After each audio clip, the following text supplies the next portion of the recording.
Ma'am இது வந்து நம்ம ஸ்டூடெண்ட் ஒருத்தவங்க போட்டிருக்க ஆரி பிளவுஸ். இதை வந்து எப்படி யூனிக்கா ஸ்டிச் பண்ணணும் அப்படின்னு சொல்லி கேக்குறாங்க. என்ன பண்ணலாம்? போட்டுடலாமா? கட்டலாம்.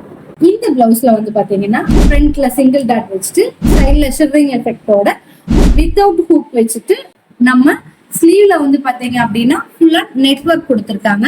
இந்த நிறைய பேருக்கு என்ன ஒரு டவுட் இருக்குன்னா, இந்த மாதிரி நெட் வச்சிருக்க பிளவுஸ்ல நம்ம எப்படி வந்து வித் லைனிங் வந்து இன்சர்ட் பண்றதுன்னு டவுட் இருக்கும். அதையும் கிளாரிஃபை பண்ணிக்கலாம். வித் ஹேங்கிங்ஸ், ஓகேங்க. இந்த ஹேங்கிங்ஸ் வச்சு நம்ம எப்படி ஸ்லீவ் வந்து கம்ப்ளீட் பண்ணணும், இது எல்லா ஃபீச்சர்ஸையும் கொண்ட ஒரு பிளவுஸ் தான் நெக்ஸ்ட் நம்மளோட ஆன்லைன் கிளாஸ் வரப்போகுது. சோ உங்களுக்காகவே ஆரி ஒர்க் போட்ட பிளவுஸ், அதுவும் நெட்வொர்க் வச்ச பிளவுஸை எப்படி ஸ்டிச் பண்ண போறோம் அப்படிங்கறத அடுத்த ஆன்லைன் லைவ் செஷன்ல நம்ம பார்க்க போறோம். மார்ச் 12 இருந்து நம்ம ஸ்டார்ட் பண்ண போறோம். ஆஃப்டர்நூன் 2:15 டு ஈவினிங் 4:30 வரைக்கும் இந்த கிளாஸஸ் கண்டக்ட் பண்ண போறோம். சோ இந்த கிளாஸ்க்கான ரெஜிஸ்ட்ரேஷன்ஸ் போயிட்டு இருக்கு. எங்களோட அகாடமி இன்ஸ்டா பயோல ஆரி பிளவுஸ் ஸ்டிச்சிங்னு ஒரு கூகுள் ஃபார்ம் இருக்கும். அந்த கூகுள் ஃபார்ம் ஃபில் பண்ணுங்க. எங்களோட எக்ஸிக்யூட்டிவ் உங்களை கான்டாக்ட் பண்ணுவாங்க. Don't miss it.